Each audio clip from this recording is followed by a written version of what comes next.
তাপমাত্রা নেওয়া জরুরি, কারণ স্বাভাবিক তাপমাত্রার লক্ষণ হতে পারে যে রোগীর জ্বর অথবা সংক্রমণ আছে।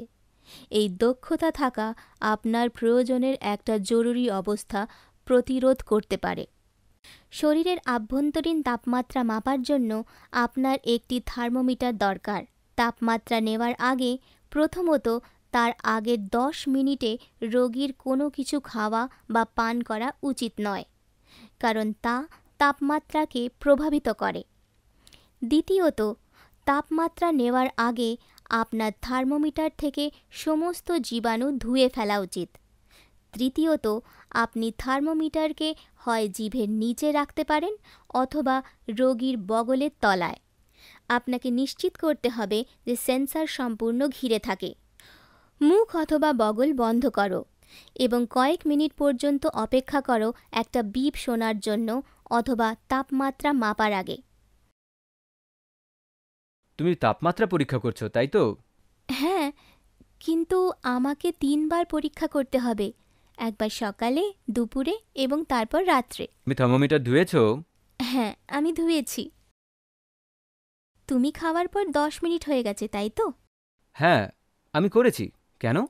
তুমি কিছু খাওয়ার বা পান করার 10 মিনিটের মধ্যে আমার তোমার উষ্ণতা নেওয়ার কথা নয়। জিভ তোলো, মুখ বন্ধ করো। মুখ বন্ধ রাখো, নতুবা ওটা রিডিং পরিবর্তন করে দেবে।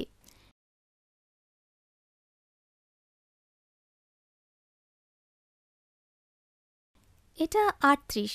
স্বাভাবিক ব্যাপ্তি 36.5 থেকে 37.5, এর থেকে সামান্য বেশি।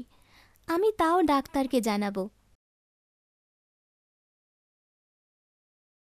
তাপমাত্রা নেওয়ার আগে কোন কোন জিনিসগুলোর প্রতি আপনার যত্নশীল হওয়া উচিত?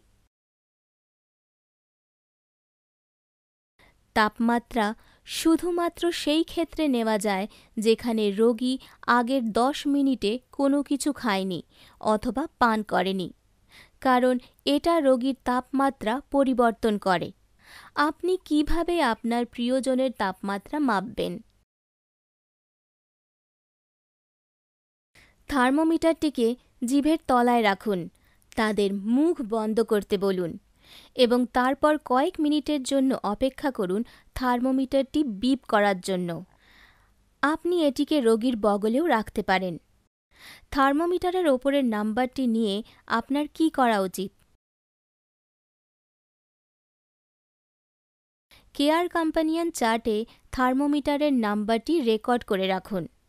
তাপমাত্রা 38 ডিগ্রি সেলসিয়াস অথবা 100.4 ডিগ্রি ফ্যারেনহাইটসের বেশি হলে আপনার কী করা উচিত?